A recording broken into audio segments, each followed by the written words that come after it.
Magandang araw guys! Atin ibigay ang game schedule nga na magaganap nga sa Volleyball Challenge Cup ngayong 2024 na gaganapin dito sa Pilipinas at tayo ang host country. Ibig sabihin lamang nito ay may chance tayong makaharap ang malalakas na team sa buong mundo. Kaya naman syempre napaka-importanting ibigay po natin ang game schedule na ito para sa Pilipinas. Kaya guys, bago ang lahat guys ay nakikiusap po ako, please don't forget to like, comment, and subscribe and pahit na notification bell para lagi po kayong updated sa aking mga bagong video about sa volleyball dito sa Pilipinas.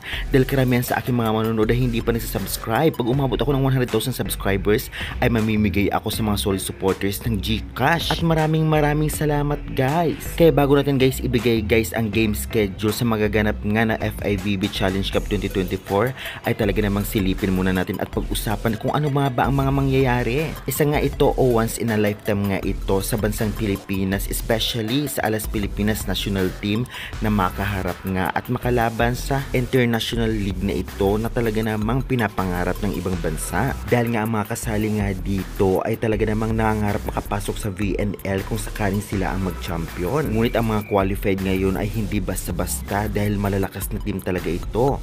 Kung baga ay sila yung angat sa kanilang kontinente.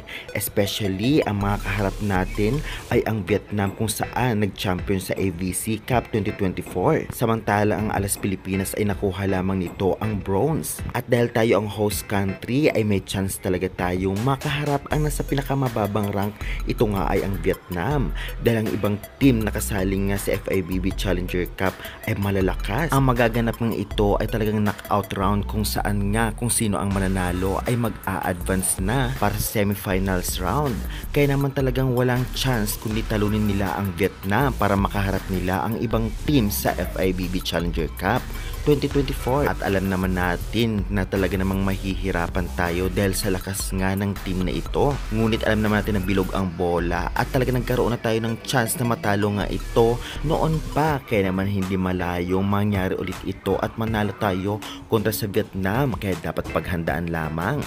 Kaya guys, syempre ngayon nga ibigay na po natin ang game schedule sa elimination round na magaganap nga ngayong July. At syempre wag na po natin patagalin pa. Ito na po ang game schedule. July 4, 2024, 3 p.m. Philippine Time, Puerto Rico versus Kenya. At ang second game naman magaganap 6:30 p.m. Belgium versus Sweden. At sa July 5, 2024 naman, first game 3 p.m. Seychelles versus Argentina. At second game naman 6:30 p.m. Philippines versus Vietnam. At antabi na lang po kayo sa next game schedule dahil nga sa July 6 agad magaganap ang semifinals at July 7 naman magaganap ang finals at Battle for Bronze. Once in a lifetime ito sa Pilipinas kaya naman dapat pag-igihan ng Alas Pilipinas na sa ngayon nga ay grabe na ang paghahanda nila. At kung tutuusin ay talaga namang ang mga first pick talaga na lalaban o papasok sa Alas Pilipinas ay nakuha na nga ni Coach De Brito.